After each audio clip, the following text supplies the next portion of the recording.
Kira-kira masa depan Gaza itu bakal kayak gimana ya? Nah, ada satu resolusi baru yang cukup berani dan mungkin punya jawabannya.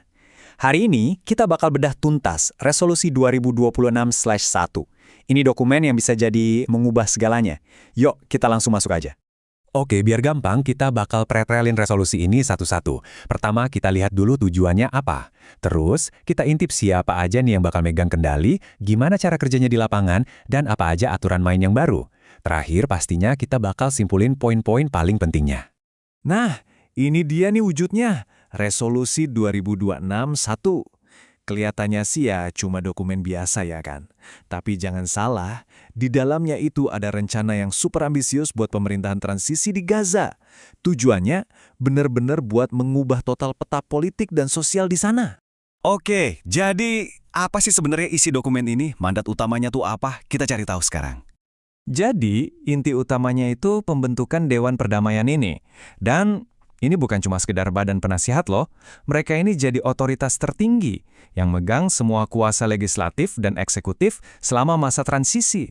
Ini perubahan yang benar-benar fundamental. Oke, kita udah tahu ada yang namanya Dewan Perdamaian. Pertanyaan logis berikutnya, siapa yang jalanin? Yuk kita lihat lebih dalam lagi struktur kepemimpinannya. Nah, di paling atas strukturnya ada yang namanya Dewan Eksekutif. Jangan sampai ketukar sama Dewan Perdamaian tadi ya. Dewan Eksekutif ini ibarat otaknya, badan pelaksana yang ngawasin semua operasi. Disinilah semua keputusan strategis dibuat. Nah, di sini nih bagian yang jadi super menarik. Coba deh kita lihat nama-nama yang ada di Dewan Eksekutif ini. Gado-gado banget kan? Ada Marco Rubio, politisi kawakan. Ada Jared Kushner, yang kita tahu sering banget lobby di Timur Tengah. Bahkan ada mantan Perdana Menteri Inggris Sir Tony Blair. Campuran tokoh-tokoh dari dunia politik sama bisnis internasional kayak gini nunjukin kalau pendekatannya kali ini bener-bener beda dari yang udah-udah. Tapi, Dewan Eksekutif ini nggak kerja sendirian. Buat nambahin keahlian dan ngasih perspektif yang lebih luas, dibentuk juga Dewan Kedua yang tugasnya ngasih nasihat. Kita intip yuk siapa aja isinya. Oke, Dewan Penasehat ini namanya Dewan Gaza. Isinya itu tokoh-tokoh internasional dan regional yang lebih beragam lagi. Ada Hakan Fidan dari Turki, Sigrid Kaag dari Belanda, sampai Jenderal Hasan Rashad dari Mesir. Kayaknya sih ya, kehadiran mereka ini tujuannya buat ngasih masukan yang lebih dalam soal dinamika lokal dan juga biar rencana ini bisa lebih diterima banyak pihak. Struktur pimpinannya udah jelas. Sekarang gimana cara ngejalanin rencana ini di lapangan? Siapa yang bakal ngurusin operasional sehari-hari di Gaza? Yuk kita lihat.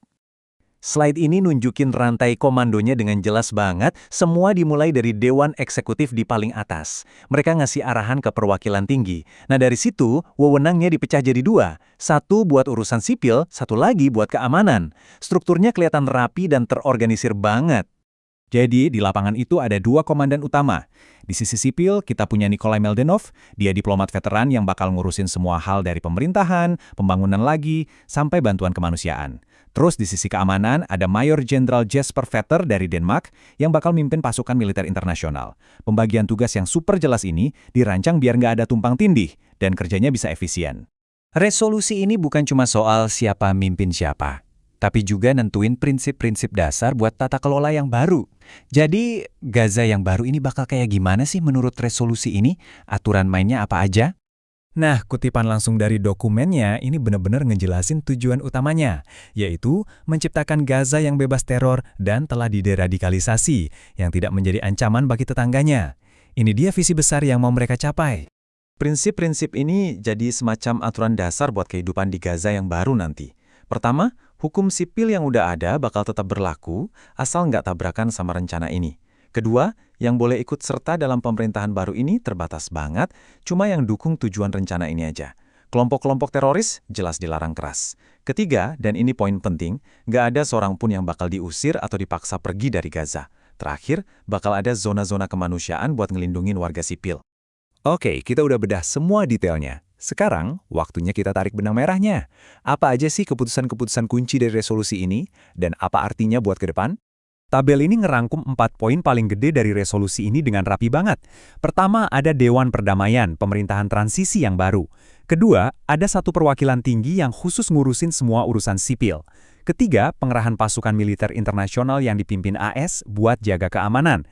Dan yang keempat, ada aturan partisipasi yang ketat, yang intinya nyaring siapa aja yang boleh gabung di pemerintahan baru. Nah ini dia intisari dari keseluruhan resolusi dalam satu slide. Jadi kelihatan ya, resolusi ini nyiapin kerangka kerja yang super detail dan ambisius. Di atas kertas sih, semuanya jelas. Tapi kita semua tahu yang namanya implementasi di lapangan itu tantangannya beda. Keberhasilan rencana ini bakal bergantung ke banyak banget faktor. Kerjasama dari semua pihak, stabilitas di kawasan itu, dan yang paling penting, gimana rakyat Gaza sendiri nerimanya.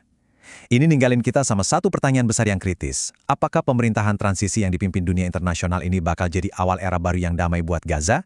Atau malah jadi pemicu konflik yang lebih dalam? Cuma waktu yang bisa jawab.